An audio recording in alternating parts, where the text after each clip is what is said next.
Hello friends, welcome to വിക്കിയോക്സ് മലയാളം. കൃത്യമായി പറഞ്ഞാൽ 2026 ജൂലൈ 29 തെലങ്കാന സംസ്ഥാനത്തിലെ മഹബൂബാബാദ് ജില്ലയിലുള്ള ഡോമയ്ക്കൽ പോലീസ് സ്റ്റേഷൻ. അന്നേ ദിവസം രാവിലെ 10 മണിക്ക് രാജേശ്വര റാവു എന്നൊരാൾ വന്ന് ഗുരുതരമായ ഒരു പരാതി നൽകുന്നു. അദ്ദേഹത്തിന്റെ പരാതിയിൽ പോലീസ് സ്റ്റേഷനിൽ 0 FIR ആണ് രജിസ്റ്റർ ചെയ്യുന്നത്. ഈ 0 FIR എന്നാൽ എന്താണെന്ന് പലർക്കും അറിയാൻ വഴിയില്ല. സിനിമകളിലൊക്കെ നമ്മൾ കണ്ടിട്ടുണ്ടാകും. ഒരാൾ പോലീസ് സ്റ്റേഷനിൽ ചെന്ന്, സർ, ഞാൻ ഇന്ന സ്ഥലത്ത് വെച്ച് എൻ്റെ മാലയോ പേഴ്സോ ആരോ തട്ടിയെടുത്തു എന്നൊക്കെ പരാതി പറയുമ്പോൾ, കുറ്റകൃത്യം നടന്നത് ആ സ്റ്റേഷൻ പരിധിയിലല്ലേ, അവിടെ പോയി പരാതി കൊടുക്കുക എന്ന് പറഞ്ഞ് പോലീസ് ഉദ്യോഗസ്ഥർ തിരിച്ചയക്കും. എന്നാൽ യഥാർത്ഥത്തിൽ എന്താണ് സംഭവിക്കുക എന്നറിയാമോ? നിങ്ങൾ ഏത് പോലീസ് സ്റ്റേഷനിൽ ചെന്ന് കുറ്റകൃത്യത്തെക്കുറിച്ച് പരാതിപ്പെട്ടാലും ആദ്യം അത് തങ്ങളുടെ സ്റ്റേഷൻ പരിധിയിൽ വരുന്നതാണോ എന്ന് പോലീസ് പരിശോധിക്കും. പരിധിയിൽ വരുന്നില്ലെങ്കിൽ പോലും ആ പരാതി സ്വീകരിച്ച് ഒരു 0 FIR രജിസ്റ്റർ ചെയ്യാൻ അവർക്ക് ബാധ്യതയുണ്ട്. സാധാരണയായി ഓരോ FIRനും ഒരു പ്രത്യേക നമ്പർ ഉണ്ടാകും, സീരിയൽ നമ്പർ. എന്നാൽ ഈ FIRന് നമ്പർ നൽകില്ല, പകരം 0 എന്നായിരിക്കും ഇതിന്റെ നമ്പർ. ഇതിനുശേഷം സംഭവം നടന്ന യഥാർത്ഥ സ്റ്റേഷൻ ഏതാണോ അങ്ങോട്ട് ഈ FIR അവർ തന്നെ ഫോർവേഡ് ചെയ്യും. അവിടെ എത്തിയ ശേഷമാണ് 0 എന്നതിന് പകരം യഥാർത്ഥ FIR നമ്പർ നൽകുന്നത്. ഇതാണ് ഇതിന്റെ ഒരു നടപടിക്രമം. ഈ കഥയിലെ രാജേശ്വര റാവുവിന് നേരെ കൊലപാതക ശ്രമം നടന്നത് ഖമ്മം ജില്ലയിലാണ്. എന്നാൽ അദ്ദേഹം പരാതി നൽകിയത് അദ്ദേഹത്തിന്റെ സ്വന്തം നാടായ മഹബൂബാബാദ് ജില്ലയിലെ പോലീസ് സ്റ്റേഷനിലാണ്. വാടക വീടെടുത്ത് താമസിച്ചു വരികയായിരുന്ന രാജേശ്വര റാവുവിന് യഥാർത്ഥത്തിൽ എന്താണ് സംഭവിച്ചത്? ഇതിനെക്കുറിച്ച് കൂടുതൽ അറിയുന്നതിന് മുൻപ് നിങ്ങളുടെ സമയം 2 സെക്കൻഡ് എനിക്ക് വേണ്ടി മാറ്റിവെച്ച് ഈ വീഡിയോസ് നിങ്ങൾക്ക് ഇഷ്ടപ്പെടുകയാണെങ്കിൽ ലൈക്ക് ചെയ്തിട്ട് മറക്കാതെ കമൻറ്റ് ചെയ്യുക. ഇതുവരെയും സബ്സ്ക്രൈബ് ചെയ്യാതെ കാണുന്നവരാണെങ്കിൽ മറക്കാതെ ഈ ചാനൽ സബ്സ്ക്രൈബ് ചെയ്ത് സപ്പോർട്ട് ചെയ്യുക.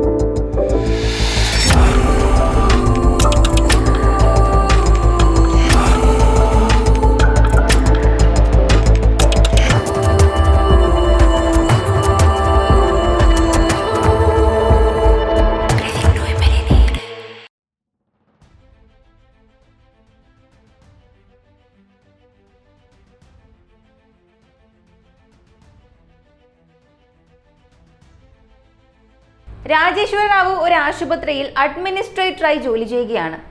24 മണിക്കൂറും പ്രവർത്തിക്കുന്ന ആശുപത്രി ആയതിനാൽ ഷിഫ്റ്റ് അടിസ്ഥാനത്തിലാണ് അദ്ദേഹത്തിന്റെ ജോലി. വിവാഹം കഴിഞ്ഞിട്ട് 10 വർഷമായി. ഭാര്യയുടെ പേര് ഭവാനി. ഇവർക്ക് 2 പെൺകുട്ടികളുണ്ട്. 2 പേരും സ്കൂളിൽ പഠിക്കുന്നു. തന്റെ സ്വന്തം ജില്ലയിൽ നിന്ന് ഖമ്മം ജില്ലയിലുള്ള ആശുപത്രിയിലേക്ക് ദിവസവും ബൈക്കിലാണ് അദ്ദേഹം യാത്ര ചെയ്തിരുന്നത്. ജോലിയുടെ സ്വഭാവം കാരണം 10-14 മണിക്കൂർ വരെ ആശുപത്രിയിൽ ചിലവഴിക്കേണ്ടി വരും. രാവിലെ 9 മണിക്ക് ഭാര്യയോട് യാത്ര പറഞ്ഞു പോയിട്ട് രാത്രി 10 മണിക്ക് ക്ഷീണിച്ച് വീട്ടിലെത്തുന്ന ഒരാളുടെ ജീവിതം എങ്ങനെ ഇരിക്കുമെന്നൊന്ന് ചിന്തിച്ചു നോക്കുക. 2026 ജൂലൈ മാസം 28 രാത്രി ജോലിയെല്ലാം കഴിഞ്ഞ് രാത്രി ഒരു 10 മണിയോടെ ക്ഷീണിതനായി രാജേശ്വര റാവു ബൈക്കിൽ വീട്ടിലേക്ക് മടങ്ങുകയായിരുന്നു. ദേശീയപാതയിലൂടെ വരുമ്പോൾ പുറകിൽ നിന്ന് ആരോ തന്നെ പിന്തുടരുന്നതായി അദ്ദേഹത്തിന് തോന്നി. റിയർവ്യൂ മിററിലൂടെ നോക്കിയപ്പോൾ ഒരു ബൈക്ക് അതിവേഗത്തിൽ വന്ന് തന്റെ വണ്ടിയിൽ ഇടിക്കാൻ ശ്രമിക്കുന്നതായി കണ്ടു. പേടിയോടെ അദ്ദേഹം ബൈക്കിന്റെ വേഗത കൂട്ടി. പക്ഷെ പുറകിലുള്ളവനും വേഗത കൂട്ടി ഒപ്പം വന്നു. മുന്നിലൊരു പാലം ഉണ്ടായിരുന്നു. പാലത്തിലേക്ക് കടന്നതും പുറകെ വന്നയാൾ രാജേശ്വര റാവുവിന്റെ ബൈക്കിന് സമാന്തരമായി ഒപ്പമെത്തി. ഇവൻ എന്നെ ഇടിച്ചാൽ ഞാൻ പാലത്തിൽ നിന്ന് താഴേക്ക് വീഴും, അങ്ങനെയെങ്കിൽ ജീവൻ രക്ഷപ്പെടില്ല എന്ന് അദ്ദേഹത്തിന് മനസ്സിലായി. അവൻ ഇടിക്കാൻ തുനിഞ്ഞ നിമിഷം രാജേശ്വര റാവു ആവുന്നത്ര വേഗത്തിൽ ബൈക്ക് മുന്നോട്ടെടുത്ത് പാലം കടന്ന് തൊട്ടടുത്തുള്ള പെട്രോൾ പമ്പിലേക്ക് തിരിച്ചു കയറ്റി. ഇതോടെ ഫോളോ ചെയ്ത വ്യക്തി അവിടെ നിന്നും രക്ഷപ്പെട്ടു. ആരോ തന്നെ കൊലപ്പെടുത്താൻ ശ്രമിക്കുകയാണെന്ന് അദ്ദേഹത്തിന് വ്യക്തമായി. ആ നിമിഷങ്ങളിൽ തന്നെ അവൻ ആരായിരിക്കും എന്നൊരു സൂചനയും അദ്ദേഹത്തിന് ലഭിച്ചിരുന്നു. അവന്റെ ഹെൽമെറ്റും ധരിച്ചിരുന്ന ബാഗും കണ്ടപ്പോൾ ഒരു കൊറിയർ ഡെലിവറി ബോയാണെന്ന് തോന്നിപ്പിച്ചു. ഇതോടെയാണ് അദ്ദേഹത്തിന്റെ മനസ്സ് ഭാര്യയായ ഭവാനിയിലേക്ക് സംശയത്തോടു കൂടി തിരിഞ്ഞത്. വീട്ടിലെത്തിയ രാജേശ്വര റാവു ഭവാനിയോട് സാധാരണ പോലെ സംസാരിച്ചു. രാത്രി ഏകദേശം 1:30 വരെയും അദ്ദേഹം ഉറങ്ങാതെ കാത്തിരുന്നു, ഭാര്യ നന്നായി ഉറങ്ങാൻ വേണ്ടി. അവൾ ഉറങ്ങിയെന്ന് ഉറപ്പായപ്പോൾ അവളുടെ ഫിംഗർ പ്രിന്റ് ഉപയോഗിച്ച് ഫോൺ അൺലോക്ക് ചെയ്തു. നേരെ വാട്സപ്പിലേക്ക് പോയ അദ്ദേഹത്തിന് ഞെട്ടിക്കുന്ന ദൃശ്യങ്ങളാണ് കാണാൻ കഴിഞ്ഞത്. മറ്റൊന്നും ആലോചിക്കാതെ ആ വാട്സാപ്പ് ചാറ്റുകളുടെ സ്ക്രീൻഷോട്ട് എടുത്ത് അദ്ദേഹം സ്വന്തം ഫോണിലേക്ക് അയച്ചു. ആ തെളിവുകളുമായാണ് അദ്ദേഹം പോലീസ് സ്റ്റേഷനിലെത്തി 0 FIR രജിസ്റ്റർ ചെയ്തത്. ദേശീയപാതയിലൂടെ വീണ്ടും ഖമ്മം ജില്ലയിലെ സ്റ്റേഷനിലേക്ക് യാത്ര ചെയ്യാൻ ഭയന്നതിനാലാണ് അദ്ദേഹം തൊട്ടടുത്തുള്ള സ്റ്റേഷനിലേക്ക് അഭയം പ്രാപിച്ചത്. ആ സ്ക്രീൻഷോട്ടുകളിൽ എന്തായിരുന്നു ഉണ്ടായിരുന്നത്? ഭവാനി മറ്റൊരാളുമായി നടത്തിയ ചാറ്റുകളായിരുന്നു അവയെല്ലാം. അതിൽ അവൾ എഴുതിയിരുന്നു, വീട്ടിൽ വെച്ച് ഒന്നും ചെയ്യരുത്, വീട്ടിൽ വെച്ച് ചെയ്താൽ അടുത്ത 1 മണിക്കൂറിനുള്ളിൽ പോലീസ് പിടിക്കും, നാട്ടുകാരെല്ലാം അറിയും, ഇപ്പോൾ തന്നെ പഞ്ചായത്തിലുള്ളവർ നമ്മളെക്കുറിച്ചാണ് സംസാരിക്കുന്നത്, ഇവിടെ വെച്ച് എന്തെങ്കിലും ചെയ്താൽ പോലീസും ഫോറൻസിക് ടീമും ഡോഗ് സ്ക്വാഡും ഒക്കെ വന്ന് നമ്മളെ കണ്ടുപിടിക്കും. അതുകൊണ്ട് വീടിന് പുറത്ത് വെച്ച് റോഡിൽ വെച്ച് ചെയ്യൂ. അത് വെറും ഒരു ഹിറ്റ് ആൻഡ് റൺ കേസായി മാറിക്കോളും. ഇതോടെ തലേന്ന് തന്നെ ഇടിച്ചു വീഴ്ത്താൻ നോക്കിയ ആൾ ഭവാനിയുമായി ചാറ്റ് ചെയ്ത ആൾ തന്നെയാണെന്ന് പോലീസിന് ഉറപ്പായി. 0 FIRൽ കൃത്യമായി വിവരങ്ങൾ ചേർക്കേണ്ടതുണ്ടായതുകൊണ്ട് ഭാര്യയുടെ വഴിവിട്ട ബന്ധത്തെക്കുറിച്ച് എങ്ങനെയാണ് ആദ്യം സംശയം തോന്നിയത് എന്ന് പോലീസ് ചോദിച്ചറിഞ്ഞു. 6 മാസം മുൻപാണ് സംഭവം. ഒരു ദിവസം രാത്രി മകൾക്ക് ഭക്ഷണം കൊടുക്കുന്നതിനായി രാജേശ്വര റാവു വൈഫൈ വഴി TV-യിൽ റൈംസ് വെച്ചു കൊടുത്തു. കുട്ടി ഭക്ഷണം കഴിച്ച് കിടന്നുറങ്ങി.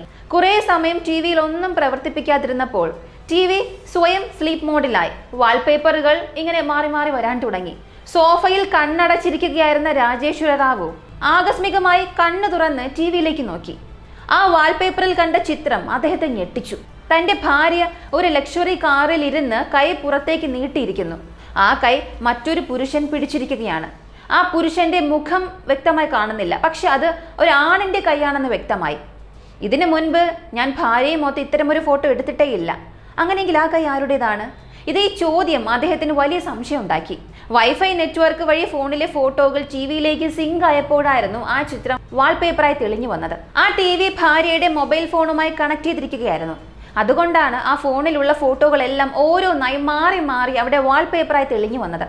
അങ്ങനെ ചിത്രങ്ങൾ തെളിയുന്നതിനിടെയാണ് ഭവാനി ഒരൊറ്റ ഫോട്ടോ മാത്രം ഡിലീറ്റ് ചെയ്യാൻ മറന്നുപോയത്. ആ ഡിലീറ്റ് ചെയ്യാത്ത ഫോട്ടോ അവിടെ വെച്ച് രാജേശ്വര റാവുവിന്റെ കണ്ണിൽ കൃത്യമായി പെടുകയും ചെയ്തു. അത് വല്ലാത്തൊരു കോയിൻസിഡൻസ് ആയിരുന്നു. അങ്ങനെ അദ്ദേഹം തന്റെ ഭാര്യയെ പതുക്കെ പതുക്കെ സംശയിക്കാൻ തുടങ്ങി. രണ്ടാമത്തെ കാര്യം, ഈ സംശയം വന്നതിന് ശേഷം അദ്ദേഹം വീട്ടിലിരിക്കുന്ന കാറ് ശ്രദ്ധിക്കാൻ തുടങ്ങി. ആശുപത്രിയിലേക്ക് പോകാൻ പെട്രോൾ ചിലവ് കൂടുതലാകുമെന്ന് കരുതി അദ്ദേഹം എപ്പോഴും ബൈക്കിലായിരുന്നു യാത്ര ചെയ്തിരുന്നത്. ആഴ്ചയുടെ അവസാനം കുടുംബവും മൊത്തം പുറത്തു പോകുമ്പോൾ മാത്രമാണ് കാർ എടുത്തിരുന്നത്. എന്നാൽ ഓരോ ദിവസവും ആ കാറിന്റെ കിലോമീറ്റർ അദ്ദേഹം ശ്രദ്ധിച്ചു തുടങ്ങി. ദിവസവും 50 കിലോമീറ്റർ മുതൽ 80 കിലോമീറ്റർ വരെ ആരും ആ കാർ ഓടിക്കുന്നുണ്ട്.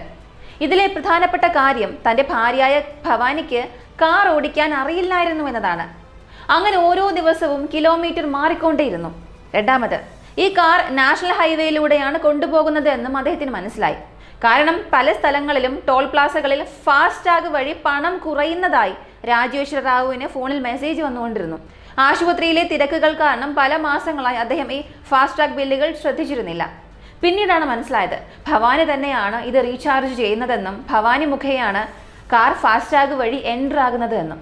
ഇതെല്ലാം അദ്ദേഹം മെസ്സേജുകളിലൂടെ കണ്ടുപിടിച്ചു. മൂന്നാമത്തെ കാര്യം, ഭവാനിയുടെ ബാങ്ക് ഇടപാടുകൾ എടുത്ത് പരിശോധിച്ചപ്പോൾ നിരവധി UPI മെസ്സേജുകൾ കണ്ടു. നമ്മൾ QR കോഡ് സ്കാൻ ചെയ്ത് പണം കൊടുക്കില്ലേ, അതുപോലെ നിരവധി പെട്രോൾ പമ്പുകളിൽ ചെന്ന് അവൾ തന്നെയാണ് ആ കാറിൽ പെട്രോൾ അടിച്ചിരിക്കുന്നത്. അതുകൊണ്ട് രാജേശ്വര റാവുവിന് കാര്യങ്ങൾ വ്യക്തമായി മനസ്സിലായി. താൻ ദിവസവും ആശുപത്രിയിലേക്ക് പോകുമ്പോൾ ഭവാനി കാർ എടുത്ത് കറങ്ങി നടക്കുകയാണ്. ഇതിൽ ഏറ്റവും പ്രധാനപ്പെട്ട കാര്യം, അവൾ തനിയല്ല കറങ്ങിയത്, വേറെ ആരോ ഒരാണിന്റെ കൂടെയാണ്. കാരണം അവൾക്ക് കാർ ഓടിക്കാൻ അറിയില്ലല്ലോ. അടുത്തതായി രാജേശ്വര റാവു കണ്ടെത്തിയ മൂന്നാമത്തെ കാര്യം, ഒരു ദിവസം വീട്ടിൽ വെച്ച് അദ്ദേഹം ഒരു വെള്ള ഷർട്ട് കണ്ടു. ആ ഷർട്ട് തീർച്ചയായും അദ്ദേഹത്തിൻ്റെതല്ല എന്ന് അദ്ദേഹത്തിന് ഉറപ്പായിരുന്നു. കാരണം ഇതിനു മുൻപ് അദ്ദേഹത്തിന് വെള്ള ഷർട്ട് ഇടുന്ന ശീലമേ ഇല്ലായിരുന്നു. ആ ഷർട്ട് എടുത്ത് പരിശോധിച്ചപ്പോൾ അതിൽ നിന്നൊരു പെർഫ്യൂമിന്റെ മണം വന്നു. ഒരു പുരുഷൻ ഉപയോഗിക്കുന്ന വളരെ വില കൂടിയ ലക്ഷറി പെർഫ്യൂമിന്റെ മണമായിരുന്നു അത്. ആ പെർഫ്യൂമിന്റെ മണം അദ്ദേഹം പലപ്പോഴും കാറിനുള്ളിലും ശ്രദ്ധിച്ചിട്ടുണ്ടായിരുന്നു. കാറിനുള്ളിൽ കയറുമ്പോൾ വീട്ടിൽ ആരും ഉപയോഗിക്കാത്ത ഒരു പെർഫ്യൂമിന്റെ മണം വരുന്നത് എന്തുകൊണ്ടാണ് അദ്ദേഹത്തിന് അപ്പോഴാണ് മനസ്സിലായത്. അതായത് ആ അപരിചിതൻ കാറിനുള്ളിൽ മാത്രം വന്നതല്ല, അവൻ ഇതിനകം വീടിനുള്ളിലും കയറി പറ്റിയിട്ടുണ്ട്. ഇത് അദ്ദേഹം ഉറപ്പിച്ചു. അല്ലെങ്കിൽ പിന്നെ അവന്റെ ഷർട്ട് എങ്ങനെയാണ് വീടിനുള്ളിൽ വരിക? ഇത്രയും കാര്യങ്ങൾ കണ്ടെത്തിയതിനു ശേഷം രാജേശ്വര റാവുവിന് ഒരു അന്തിമ നിഗമനത്തിലെത്തണമെങ്കിൽ തന്റെ ഭാര്യയുടെ ഫോൺ പരിശോധിച്ചാൽ മാത്രമേ സാധിക്കൂ എന്ന് മനസ്സിലായി. ഒരു ദിവസം രാത്രി അദ്ദേഹം 2 മണി വരെ ഉറങ്ങാതെ കാത്തിരുന്നു. ഭാര്യ ഉറങ്ങിയതിനു ശേഷം പതിവ് പോലെ അവളുടെ ഫിംഗർ പ്രിന്റ് ഉപയോഗിച്ച് മൊബൈൽ തുറന്നു. ആ മൊബൈൽ തുറന്ന് കോൾ ലോഗുകളും മറ്റും തിരഞ്ഞു നോക്കിയിട്ടും ഒരു തെളിവും ലഭിച്ചില്ല. പക്ഷെ തന്റെ ഭാര്യയ്ക്ക് മറ്റൊരാളുമായി ബന്ധമുണ്ടെന്ന് അദ്ദേഹത്തിന് നന്നായി അറിയാമായിരുന്നു. കാരണം ആദ്യമായി TV-യിലെ വാൾപേപ്പറിൽ അദ്ദേഹം അത് വ്യക്തമായി കണ്ടതാണ്. രണ്ടാമത് കാറിലെ കിലോമീറ്റർ മാറുന്നത് കണ്ടു.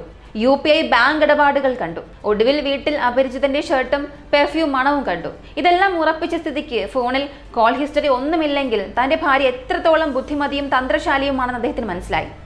ഒന്നുകിൽ അവൾ വേറെ ഏതെങ്കിലും സിം കാർഡ് ഉപയോഗിച്ചിട്ടുണ്ടാകണം, അല്ലെങ്കിൽ വേറെ ഏതെങ്കിലും മൊബൈൽ ഉപയോഗിക്കണം.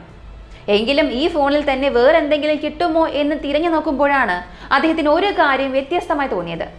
പൊതുവെ ഒരു ഫോണിൽ ഒരു കാൽക്കുലേറ്റർ ആപ്പ് മാത്രമല്ലേ ഉണ്ടാവുകയുള്ളൂ. എന്നാൽ ഭാര്യയുടെ ഫോണിൽ 2 കാൽക്കുലേറ്റർ ആപ്പുകൾ ഉണ്ടായിരുന്നു. ഒരു കാൽക്കുലേറ്റർ ആപ്പ് തുറക്കുമ്പോൾ അത് സാധാരണ കാൽക്കുലേറ്റർ തുറന്നു വരികയാണ്. എന്നാൽ രണ്ടാമത്തെ കാൽക്കുലേറ്ററിൽ ക്ലിക്ക് ചെയ്തപ്പോൾ ഡുവൽ വാട്സപ്പ് തുറന്നു വന്നു. അപ്പോഴാണ് തന്റെ ഭാര്യ എത്രത്തോളം ബുദ്ധിപരമായാണ് ഓരോ കാര്യങ്ങളും ചെയ്യുന്നതെന്ന് അദ്ദേഹത്തിന് മനസ്സിലായത്. എൻക്രിപ്റ്റ് ചെയ്ത സോഫ്റ്റ്വെയറുകൾ അതൊക്കെയാണ് ഉള്ളിൽ ഇൻസ്റ്റാൾ ചെയ്തിരിക്കുന്നത്. അത് വാട്സാപ്പ് ആപ്പ് തന്നെയാണ്, പക്ഷെ കാണാൻ ഒരു കാൽക്കുലേറ്റർ ഐക്കൺ പോലെ ഇരിക്കും. അത് ഉപയോഗിക്കുന്നയാൾക്ക് മാത്രമേ തങ്ങൾ വാട്സപ്പിലേക്കാണ് പോകുന്നത് എന്നറിയാൻ സാധിക്കൂ. രണ്ടാമത്തെ കാര്യം ഡുവൽ വാട്സപ്പ് ആണ്. ഈ ഡുവൽ വാട്സപ്പ് എന്ന ആശയം പലരും കേട്ടിട്ടുണ്ടാകും. ഒരേ ഫോണിൽ തന്നെ 2 വ്യത്യസ്ത നമ്പറുകളിൽ വാട്സാപ്പ് ഉപയോഗിക്കാം. അതാണ് അവൾ ഉപയോഗിച്ചുകൊണ്ടിരുന്നത്. ഈ ഡുവൽ വാട്സപ്പിലേക്ക് കടന്നപ്പോഴാണ് അവൾ നടത്തുന്ന ചാറ്റുകളും ദിവസവും എവിടെയൊക്കെയാണ് പോകുന്നത്, എന്തിനാണ് നാഷണൽ ഹൈവേയിലേക്ക് പോകുന്നത് തുടങ്ങിയ കാര്യങ്ങളെല്ലാം വെളിച്ചത്തിൽ വരാൻ തുടങ്ങിയത്. തന്റെ ഭാര്യയായ ഭവാനി മറ്റൊരാളോടൊപ്പം ദിവസവും ഹൈവേയിലൂടെ യാത്ര ചെയ്യുന്നത് എന്തിനാണെന്നറിയാമോ? ആ ഹൈവേക്ക് അടുത്തുള്ള ഒരു ഹോട്ടലിലേക്ക് പോകാൻ വേണ്ടിയായിരുന്നു അത്. അവിടെ പോയാൽ നാട്ടുകാർ ആരും അറിയാതെ ആ ആൺ സുഹൃത്തുവുമായി സന്തോഷത്തോടെ സമയം ചിലവഴിക്കാമെന്ന് കരുതിയാണ് അവൾ അവിടെ പോയിരുന്നത്. ഇതെല്ലാം കണ്ടപ്പോൾ ഒരു ഭർത്താവെന്ന നിലയിൽ രാജേശ്വര റാവുവിന് താങ്ങാൻ കഴിഞ്ഞില്ല.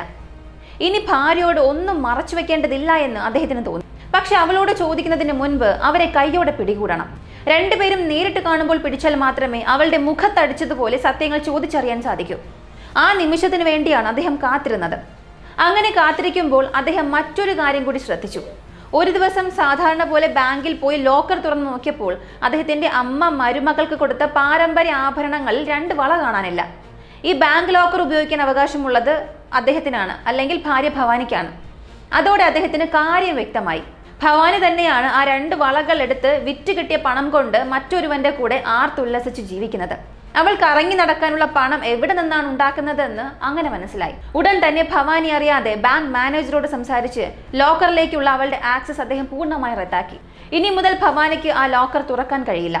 താൻ പ്രൈമറി യൂസറും ഭാര്യ സെക്കൻഡറി യൂസറുമായിരുന്നത് കൊണ്ടാണ് അദ്ദേഹത്തിന് ഇത് ചെയ്യാൻ സാധിച്ചത്. ഇതൊക്കെയാണെങ്കിലും രണ്ടുപേരും തമ്മിലുള്ള അവിഹിത ബന്ധം നേരിട്ട് കൈയോടെ പിടികൂടണമെങ്കിൽ രാവിലെ ആശുപത്രിയിൽ പോയി രാത്രി തിരികെ വരുന്ന ആ ഒരു രീതി മാറ്റണം. ഒരു ദിവസം ഉച്ചയ്ക്ക് വന്ന് നോക്കാം എന്ന് കരുതി രാവിലെ 9 മണിക്ക് പോയ അദ്ദേഹം ഉച്ചയ്ക്ക് 1 മണി കഴിഞ്ഞ് ഒരു 30 മിനിറ്റോടുകൂടി വീട്ടിലെത്തിയപ്പോൾ വീടിന് പുറത്ത് ഒരു ആണിന്റെ ചെരുപ്പിരിക്കുന്നത് അദ്ദേഹം ശ്രദ്ധിച്ചു. തന്റെ 2 കുട്ടികളും സ്കൂളിൽ പോയിരിക്കുകയാണെന്ന് അദ്ദേഹത്തിന് ഉറപ്പായിരുന്നു. കുറെ സമയം വാതിലിൽ ഇങ്ങനെ മുട്ടിയപ്പോൾ ഭവാനി ഭയന്നാണ് വാതിൽ തുറന്നത്. വാതിൽ തുറന്നപ്പോഴുള്ള അവളുടെ അവസ്ഥ അദ്ദേഹം കണ്ടു. തലമുടിയെല്ലാം അഴിഞ്ഞുലഞ്ഞ് വിയർത്ത് വസ്ത്രങ്ങളെല്ലാം ഒരുമാതിരി കോലക്കേടായി ഭയത്തിലാണ് അവൾ നിൽക്കുന്നത്. അവർ ഹോട്ടലിൽ മാത്രം പോയി സന്തോഷിക്കുകയല്ല ചെയ്തത്. താൻ ഇല്ലാത്തപ്പോൾ അവൻ ഇടയ്ക്കിടെ വീട്ടിലും വരുന്നുണ്ടെന്ന് അദ്ദേഹത്തിന് മനസ്സിലായി. ആരാണവൻ എന്ന് തിരക്കി അദ്ദേഹം വീട് മുഴുവനും പരിശോധിച്ചു. ഒടുവിൽ അവൻ കിടപ്പ് മുറിയിൽ ഒളിച്ചിരിക്കുകയായിരുന്നു. അവനെ പിടിച്ച് തല്ലി ആരാണെന്ന് ചോദിച്ചപ്പോഴാണ് അവൻ ഒരു കൊറിയർ ബോയ് ആണെന്ന് അറിയുന്നത്. അവൻ എന്തിനാണ് ഇവളുമായി അടുത്തത് എന്ന് ആർക്കും അറിയില്ലായിരുന്നു. എങ്ങനെയാണ് ഈ ബന്ധം തുടങ്ങിയത് എന്നും അദ്ദേഹത്തിന് അറിയില്ല. ഇതൊന്നും ഇനി അറിയേണ്ടതില്ല എന്നും ഈ ബന്ധം ഇന്നത്തോടെ അവസാനിക്കണമെന്നും മാത്രമാണ് രാജേശ്വര റാവു ചിന്തിച്ചത്. ഇനിമേൽ ഈ കൊറിയർകാരൻ ഈ വീട്ടിലേക്ക് വരരുത് എന്ന് അദ്ദേഹം ഉറപ്പിച്ചു. ഉടൻ തന്നെ 2 പേരെയും കൂട്ടി അടുത്തുള്ള ഗ്രാമപഞ്ചായത്തിലേക്ക് പോയി. നാട്ടിൽ കുടുംബ പ്രശ്നങ്ങൾ തീർപ്പാക്കുന്ന പഞ്ചായത്ത് കാരണവന്മാരുടെ മുൻപിൽ വെച്ച് തന്റെ ഭാര്യയും അപരിചിതനായ ഇവനും കൂടി വീടിനുള്ളിൽ കാണിച്ചു കൂട്ടിയ കാര്യങ്ങളെല്ലാം അദ്ദേഹം പറഞ്ഞു. പഞ്ചായത്തുകാർ ആ ഡെലിവറി ബോയെ ചോദ്യം ചെയ്യാൻ തുടങ്ങി. അവന്റെ പേര് സൈദലു എന്നായിരുന്നു. അവനും ഖമ്മം ജില്ലക്കാരനായിരുന്നു. അവിടെ നിന്ന് തൊട്ടടുത്ത ജില്ലയിലെ വീടുകളിൽ കൊറിയർ ഡെലിവറി ചെയ്യുന്നതിനിടയിലാണ് ഭവാനിയുമായി പരിചയപ്പെടുന്നത്. ഫോൺ നമ്പർ കൈമാറി അവർ തമ്മിൽ തെറ്റായ ബന്ധം ആരംഭിക്കുകയായിരുന്നു. സത്യങ്ങളെല്ലാം മനസ്സിലാക്കിയ പഞ്ചായത്തുകാർ സൈദലുവിന് താക്കീത് നൽകി. ഇനിമേൽ നീ ഈ ജില്ലയിലോ ഗ്രാമത്തിലോ പ്രവേശിക്കരുത്. നിന്റെ മുഖം ഇവിടെങ്ങാനും കണ്ടാൽ അപ്പോൾ തന്നെ നിന്നെ തല്ലിക്കൊല്ലും. നിന്റെ കൊറിയർ ഓഫീസിൽ ചെന്ന് ഇനി മറ്റു ഗ്രാമങ്ങളിലേക്ക് ഡെലിവറി മാറ്റാൻ പറ. ഈ ഗ്രാമത്തിലേക്ക് വേറെ ആരെങ്കിലും അയക്കാൻ പറ. ഇതെല്ലാം നടന്നത് ജൂലൈ അവസാന ആഴ്ചയിലായിരുന്നു. ഈ സംഭവം നടന്ന് കൃത്യം 3 ദിവസങ്ങൾക്ക് ശേഷമാണ് രാത്രി ഖമ്മം ജില്ലയിൽ നിന്ന് സ്വന്തം നാട്ടിലേക്ക് ഹൈവേയിലൂടെ വരുമ്പോൾ ആരോ ഒരാൾ പുറകിൽ നിന്ന് വന്ന് വണ്ടി ഇടിച്ചു വീഴ്ത്താൻ നോക്കിയത്. അവനിൽ നിന്ന് രക്ഷപ്പെടാനാണ് രാജേശ്വര റാവു പെട്രോൾ പമ്പിലേക്ക് ബൈക്ക് തിരിച്ചത്. പക്ഷേ ആ സമയത്ത് അത് ആരാണെന്നോ വണ്ടി ഏതാണെന്നോ ശ്രദ്ധിക്കാൻ കഴിഞ്ഞിരുന്നില്ല. എന്നാൽ കാഴ്ചയിൽ അവനൊരു കൊറിയർ ബോയെ പോലെ ഉണ്ടായിരുന്നു എന്ന് തോന്നിയത് കൊണ്ടാണ് അദ്ദേഹം വേഗത്തിൽ വീട്ടിലെത്തിയത്. ഭാര്യ ഉറങ്ങുന്നതുവരെ കാത്തിരുന്ന് ഫോൺ എടുത്ത് നോക്കിയപ്പോഴാണ് അവളും ആ കൊറിയർ ബോയും ചേർന്ന് തന്നെ കൊലപ്പെടുത്താൻ പദ്ധതിയിട്ടിരിക്കുന്ന കാര്യം വ്യക്തമായത്. അടുത്ത ദിവസം തന്നെ അദ്ദേഹം പോലീസ് സ്റ്റേഷനിൽ പോയി 0 FIR രജിസ്റ്റർ ചെയ്തു. പോലീസിന് കാര്യങ്ങൾ വ്യക്തമായി. ഇദ്ദേഹത്തിന്റെ സംശയങ്ങളും തെളിവുകളും പഞ്ചായത്തുകാരുടെ സാക്ഷിമൊഴികളും എല്ലാം അവർക്ക് മുന്നിൽ ഉണ്ടായിരുന്നു. ഡോമയ്ക്കൽ പോലീസ് സ്റ്റേഷനിൽ നിന്നും 0 FIR ഖമ്മം ജില്ലയിലേക്ക് കൈമാറിയതോടെ അവിടുത്തെ പോലീസ് ഉദ്യോഗസ്ഥർ ഉടനടി നടപടികൾ ആരംഭിച്ചു. അവർ രാജേശ്വര റാവുവിനോട് ഒരു കാര്യം മാത്രം പറഞ്ഞു: ഇപ്പോൾ ചെന്ന ഭാര്യയെയും ആ കൊറിയർ ബോയെയും പിടിച്ചാൽ അവർ ഒന്നും സമ്മതിക്കില്ല. ഞാൻ ആ റോഡിലൂടെ ഡെലിവറിക്ക് പോയതാണ്, ഇയാളെ കൊല്ലാൻ വന്നതല്ല എന്നൊക്കെ പറഞ്ഞവൻ രക്ഷപ്പെടും. ഇവരെ കൃത്യമായ തെളിവുകളോടുകൂടി ജയിലിൽ അടയ്ക്കണമെങ്കിൽ കൊലപാതക ശ്രമം നടക്കുമ്പോൾ നമ്മൾ സംഭവ സ്ഥലത്തുണ്ടായിരിക്കണം. അവരെ കൈയോടെ പിടികൂടണം. അതിന് കുറച്ചു ദിവസം കാത്തിരുന്നേ പറ്റൂ. പോലീസിന്റെ സൈബർ സെക്യൂരിറ്റി ടീം രംഗത്തിറങ്ങി. അവർ രാജേശ്വര റാവുവിന് ഒരു ചെറിയ മൈക്ക് നൽകി. 1. ഈ മൈക്ക് നിങ്ങളുടെ വീടിന്റെ ഹാളിൽ സ്ഥാപിക്കുക. നിങ്ങളുടെ ഭാര്യ എന്ത് സംസാരിച്ചാലും ഞങ്ങൾക്കത് വ്യക്തമായി കേൾക്കാൻ സാധിക്കും. 2. നിങ്ങളുടെ ഭാര്യയുടെ ഫോണും ലാൻഡ് ലൈനും ഞങ്ങൾ ടാപ്പ് ചെയ്യാൻ പോവുകയാണ്. അവൾ ആരെ വിളിച്ചാലും സംസാരിക്കുന്നത് മുഴുവനും ഞങ്ങൾക്ക് കേൾക്കാൻ സാധിക്കും. GPS ലൊക്കേഷനും ട്രാക്ക് ചെയ്യാം. 3. ഞങ്ങളൊരു വാൻ ഏർപ്പാട് ചെയ്യുന്നുണ്ട്. അതിലെപ്പോഴും 3 പോലീസ് ഉദ്യോഗസ്ഥർ ഉണ്ടാകും. അവർ നിങ്ങളെ നിരീക്ഷിച്ചുകൊണ്ടേയിരിക്കും. എങ്കിലും ആരെങ്കിലും നിങ്ങളെ അപായപ്പെടുത്താൻ വന്നാൽ അവർ സഹായിക്കും. 4. ആ കൊറിയർ ബോയുടെ ഫോൺ ലൊക്കേഷൻ മുഴുവനായും ട്രാക്ക് ചെയ്യും. അവൻ രാജേശ്വര റാവുവിന്റെ അടുത്തെത്തുമ്പോൾ തന്നെ പിടികൂടണം. ഈ അവസരത്തിനായി കാത്തിരിക്കുമ്പോഴാണ് ഓഗസ്റ്റ് 1 അവർ കരുതിയതുപോലെ കാര്യങ്ങൾ സംഭവിച്ചത്. ജൂലൈ 28 രാജേശ്വര റാവു രക്ഷപ്പെട്ടത് മുതൽ ഭവാനിയും സൈദുലുവും അടങ്ങിയിരുന്നില്ല. ഭർത്താവിനെ എത്രയും വേഗം തീർത്തു കളഞ്ഞാൽ മാത്രമേ തങ്ങൾക്ക് ഒന്നിച്ച് ജീവിക്കാൻ സാധിക്കൂ എന്ന് കരുതി അവർ പ്ലാനുകൾ തയ്യാറാക്കുകയായിരുന്നു. ഓഗസ്റ്റ് 1 ഭവാനിയുടെ ഫോണിൽ നിന്ന് സൈദുലുവിന് ഒരു വാട്സപ്പ് സന്ദേശം പോയി. കൃത്യം രാവിലെ 11:45 എന്റെ ഭർത്താവ് മുനറേരു പാലത്തിന് സമീപത്തൂടെ യാത്ര ചെയ്യും. നീ കാര്യങ്ങളെല്ലാം അവിടെ ഏർപ്പാട് ചെയ്ത് വച്ചാൽ ആ പാലത്തിൽ വെച്ച് ഒരു ആക്സിഡന്റ് വരുത്തി തീർക്കാം. അവനും രാജേശ്വര റാവുവിനെ പിന്തുടരുകയായിരുന്നു. അദ്ദേഹത്തിന്റെ GPS ലൊക്കേഷന് ചുറ്റും തന്നെ സൈദുലു ഉണ്ടായിരുന്നു. രാജേശ്വര റാവു പാലത്തിൽ എത്തുന്നതിന് മുൻപ് തന്നെ അവൻ അവിടെ എത്തി കാത്തുനിന്നു. പക്ഷേ അവന്റെ കയ്യിൽ വണ്ടിയോ ഒന്നും ഉണ്ടായിരുന്നില്ല. കാടിനുള്ളിൽ ഒളിച്ചിരുന്ന് നിരീക്ഷിക്കുകയായിരുന്നു അവൻ. കൊലപാതകം നടക്കാൻ പോകുന്ന സ്ഥലം ആ പാലമാണെന്ന് പോലീസിന് മുൻകൂട്ടി ഒരു മെസ്സേജ് ലഭിച്ചിരുന്നു. അതുകൊണ്ട് രാജേശ്വര റാവുവിന് കടുത്ത സുരക്ഷയൊരുക്കിയാണ് പോലീസ് പിന്തുടർന്നത്. രാജേശ്വര റാവു ബൈക്കിൽ പാലം കടക്കുമ്പോൾ പെട്ടെന്ന് എവിടെ നിന്നോ ഒരു കൂറ്റൻ ട്രക്ക് വന്ന് അദ്ദേഹത്തിന്റെ ബൈക്കിൽ ഇടിക്കാൻ പാഞ്ഞെടുത്തു. ട്രക്ക് ഇടിക്കാൻ തുനിഞ്ഞ നിമിഷം അതിവേഗത്തിൽ 2 SUV കാറുകൾ പാഞ്ഞു വന്ന് ട്രക്കിന് മുന്നിൽ കുറുകെയിട്ടു. അതെല്ലാം പോലീസിന്റെ കാറുകളായിരുന്നു. അവർ പ്ലാൻ ചെയ്ത് കാത്തിരിക്കുകയായിരുന്നു. പോലീസ് ഉദ്യോഗസ്ഥർ ചാടി ഇറങ്ങി ട്രക്ക് ഡ്രൈവറെ കസ്റ്റഡിയിലെടുത്തു. സൈദുലു എവിടെയാണ് ഒളിച്ചിരിക്കുന്നത് എന്ന് പോലീസിന് കൃത്യമായി അറിയാമായിരുന്നു. കാട്ടിൽ ഒളിച്ചിരുന്ന സൈദുലുവിനെയും അവർ അറസ്റ്റ് ചെയ്തു. എന്തിനാണ് സർ എന്നെ അറസ്റ്റ് ചെയ്യുന്നത്? ഞാൻ ഇവിടെ ചുമ്മാ ഇരിക്കുകയല്ലേ, ഇവിടെ ഇരിക്കാനും പാടില്ലേ എന്ന് സൈദുലു ചോദിച്ചപ്പോൾ, ഞങ്ങൾക്ക് എല്ലാ കാര്യങ്ങളും അറിയാമടാ, നീ സ്റ്റേഷനിലേക്ക് വാ, അവിടെ വെച്ച് സംസാരിക്കാമെന്ന് പറഞ്ഞ് ട്രക്ക് ഡ്രൈവറെയും സൈദുലുവിനെയും പോലീസ് സ്റ്റേഷനിലേക്ക് കൊണ്ടുപോയി. ആ ട്രക്ക് പരിശോധിച്ചപ്പോൾ ഉള്ളിൽ മാരക ആയുധങ്ങൾ കണ്ടെത്തി. ഉപയോഗിച്ചിരുന്നത് വ്യാജ നമ്പർ പ്ലേറ്റ് ആയിരുന്നു. ആ ഡ്രൈവർ ഒരു സ്ഥിരം കുറ്റവാളിയായിരുന്നു. പണം കൊടുത്താൽ ഏത് ക്രിമിനൽ പണിയും ചെയ്യുന്നവൻ. രാജേശ്വര റാവുവിനെ കൊല്ലാൻ സൈദുലു തന്നെയാണ് ഈ ഡ്രൈവർക്ക് പണം കൊടുത്തത് എന്ന് വ്യക്തമായി. പോലീസ് തങ്ങളുടേതായ ശൈലിയിൽ ചോദ്യം ചെയ്തപ്പോൾ ഞെട്ടിക്കുന്ന വിവരങ്ങൾ പുറത്തു വന്നു. രാജേശ്വര റാവുവിനെ വധിക്കാൻ സൈദുലു ആ ട്രക്ക് ഡ്രൈവർക്ക് 5 ലക്ഷം രൂപയാണ് നൽകിയത്. ഒരു കൊറിയർ ബോയ് മാത്രമായി സൈദുലുവിന് 5 ലക്ഷം രൂപ കൊടുക്കാനുള്ള സാമ്പത്തിക ശേഷി എവിടെ നിന്നുണ്ടായി എന്നത് പോലീസിനെ വളരെ ഞെട്ടിപ്പിച്ചു. എന്നാൽ അതിനൊന്നും അവൻ മറുപടി നൽകിയില്ല. എങ്കിലും കൊലപാതക ശ്രമത്തിന് പിന്നിലെ എല്ലാ തെളിവുകളും ഡിജിറ്റൽ എവിഡൻസും പോലീസിന്റെ കയ്യിലുണ്ടായിരുന്നു. ഭവാനി സൈദുലുവിന് അയച്ച മെസ്സേജുകളും സൈദുലു ട്രക്ക് ഡ്രൈവർക്ക് പണം കൈമാറിയതും ഫോറൻസിക് ടീമും സൈബർ സെക്യൂരിറ്റി ടീമും പൂർണ്ണമായും കണ്ടെത്തി. വാടക കൊലയാളിയായ ആ ഡ്രൈവർക്ക് മുൻപും നിരവധി കേസുകൾ ഉണ്ടായിരുന്നു. അങ്ങനെ വലിയൊരു പ്ലാൻഡ് കുറ്റകൃത്യമാണ് പോലീസിന്റെ ബുദ്ധിപരമായ നീക്കത്തിലൂടെ തടയാനായത്. അങ്ങനെ വരുമ്പോൾ ഈ കേസിൽ ഭവാനിയും ഒരു ക്രിമിനൽ തന്നെയാണ്. ഇത്രയും കാര്യങ്ങൾ വെച്ചാണ് പോലീസ് ഭവാനിയെ അറസ്റ്റ് ചെയ്യുന്നത്. ആദ്യം പോലീസിന്റെ ചോദ്യം ചെയ്യലിൽ എനിക്കൊന്നും അറിയില്ല എന്ന് പറഞ്ഞ് തടിയൂരാൻ നോക്കിയെങ്കിലും പോലീസിന്റെ രീതിയിലുള്ള ചോദ്യം ചെയ്യലിൽ ഒടുവിൽ കൊലപാതക ശ്രമത്തിന്റെ മാസ്റ്റർ പ്ലാൻ ഇട്ടത് താൻ തന്നെയാണെന്ന് ഭവാനി സമ്മതിച്ചു. ഭവാനി പോലീസിനോട് പറഞ്ഞ കാര്യങ്ങൾ ഇങ്ങനെയായിരുന്നു: എന്റെ ഭർത്താവിനെ കുറിച്ച് നിങ്ങൾക്ക് എന്തറിയാം? അദ്ദേഹം ഒരു ആശുപത്രിയിലാണ് ജോലി ചെയ്യുന്നത്. മാസം മുഴുവൻ എത്ര മണിക്കൂർ പണിയെടുത്താലും ഒരേ ശമ്പളമാണ് കിട്ടുന്നത്. എന്നാലും ആശുപത്രിയുടെ ഉടമസ്ഥൻ എന്ന രീതിയിലാണ് അദ്ദേഹത്തിന്റെ ഒരു പെരുമാറ്റവും നടപ്പും. രാവിലെ 9 മണിക്ക് പോയാൽ പിന്നെ രാത്രി 10 മണിക്കാണ് തിരികെ വരുന്നത്. ചിന്തിച്ചു നോക്കൂ, രാത്രി 10 മണിക്ക് ക്ഷീണിച്ച് വീട്ടിൽ വന്നിട്ട് അദ്ദേഹം നേരെ കിടന്നുറങ്ങും. എന്നോട് 2 വാക്ക് സംസാരിക്കാൻ പോലും അദ്ദേഹത്തിന് സമയമില്ല. വീട് മുഴുവനും തുടച്ചു വൃത്തിയാക്കി 2 പിള്ളേരെയും നോക്കി അവർക്കും ഇയാൾക്കും വെച്ച് വിളമ്പി കൊടുത്ത് ഒരു ജഡത്തെ പോലെ ജീവിക്കാൻ ഞാൻ എന്താ ഒരു മെഷീനാണോ? എനിക്കും വികാരങ്ങളും വിചാരങ്ങളും ഒക്കെ ഇല്ലേ? ഇയാൾക്ക് എപ്പോഴും ആശുപത്രി മാത്രമാണ് കാര്യം. അപ്പോൾ പിന്നെ ഞാൻ എപ്പോഴും വീട്ടിലിരുന്ന് സീരിയലും കണ്ടുകൊണ്ടിരിക്കണം.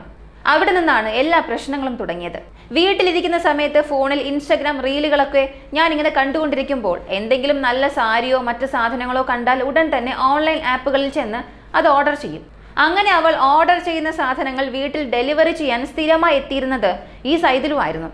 ആ ഗ്രാമത്തിലേക്ക് കൊറിയറുകൾ ഡെലിവറി ചെയ്യാനുള്ള ചുമതല പൂർണ്ണമായും സൈദുലുവിനായിരുന്നു. അതുകൊണ്ട് ആ നാട്ടിൽ ഏത് വീട്ടിൽ കൊറിയർ വന്നാലും സൈദുലു തന്നെയായിരുന്നു പോകേണ്ടിയിരുന്നത്.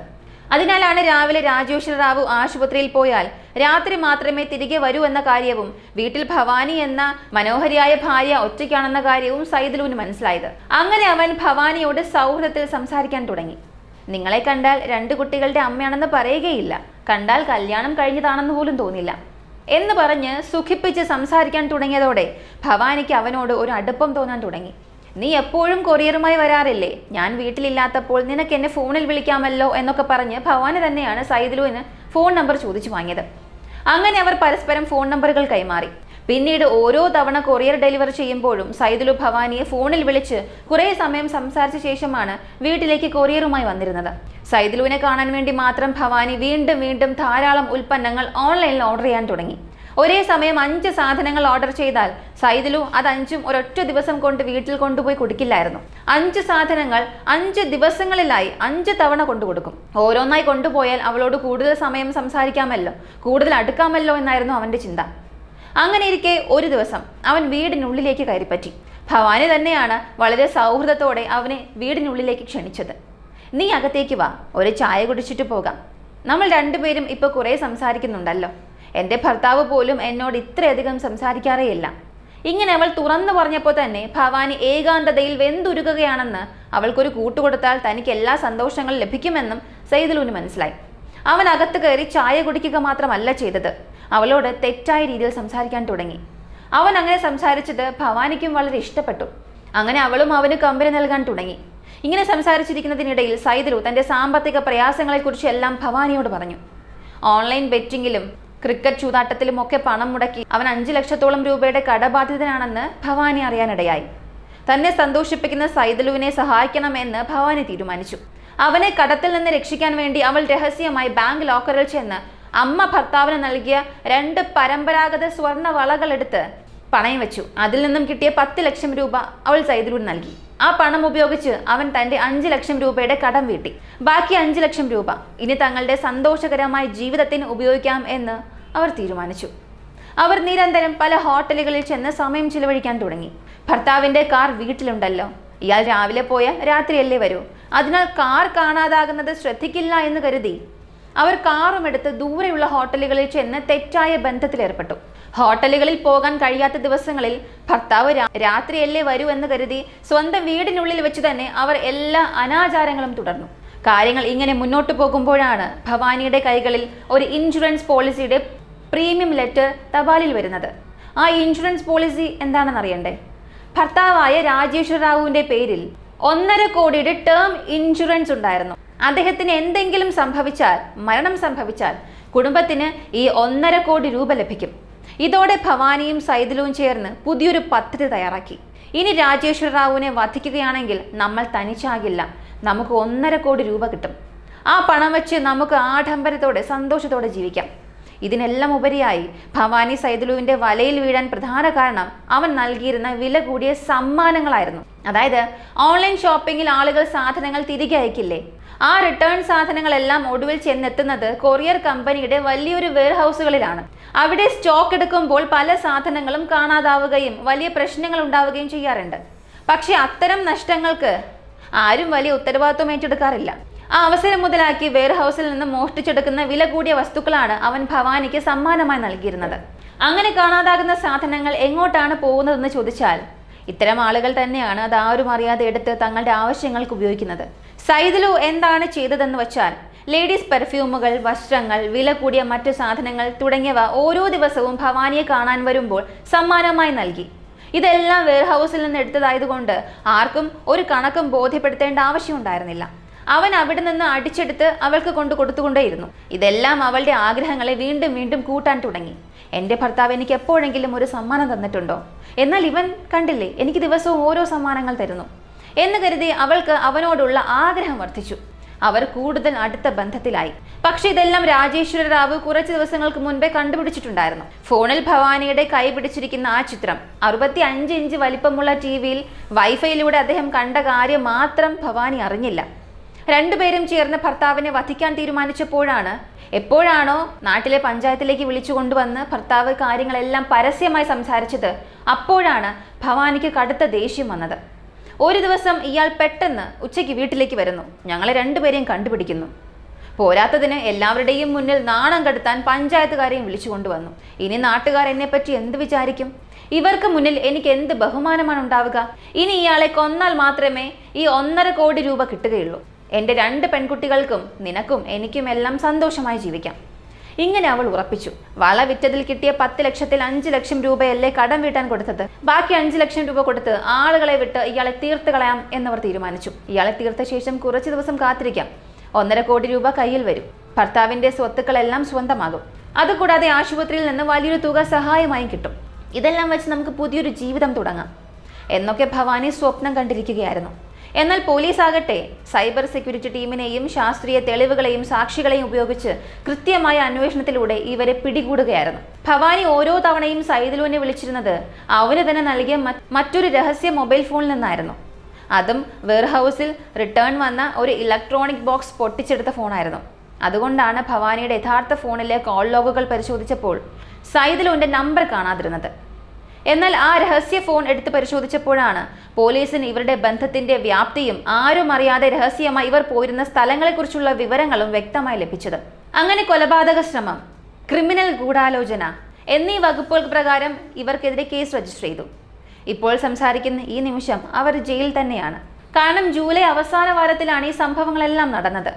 എങ്കിലും ഇവിടെ കൊലപാതകം നടന്നിട്ടില്ലാത്തത് കൊണ്ട് സൈദുലുവിനോ ഭവാനിക്കോ വലിയ ശിക്ഷയൊന്നും ലഭിക്കാൻ സാധ്യതയില്ല.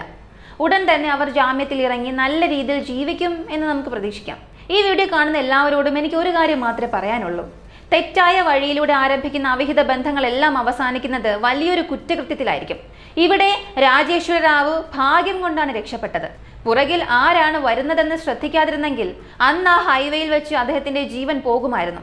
പലർക്കും തോന്നാം, ഭവാനി പറഞ്ഞതിലും കാര്യമുണ്ടല്ലോ, ഇയാളുടെ പാട്ടിന് രാവിലെ ആശുപത്രിയിൽ പോയി രാത്രി വന്നാൽ ഭവാനിക്കും ഒരു ജീവിതം വേണ്ട എന്നൊക്കെ. പക്ഷേ ഒരു കുടുംബത്തിൽ ഒരിക്കലും സ്വാർത്ഥമായി മാത്രം ചിന്തിക്കരുത്. ഒരു സ്ത്രീയുടെ ആവശ്യങ്ങളെക്കുറിച്ച് ചിന്തിക്കുന്ന നിങ്ങൾ ആ പുരുഷന്റെ ആവശ്യങ്ങളെക്കുറിച്ചും ചിന്തിക്കണം.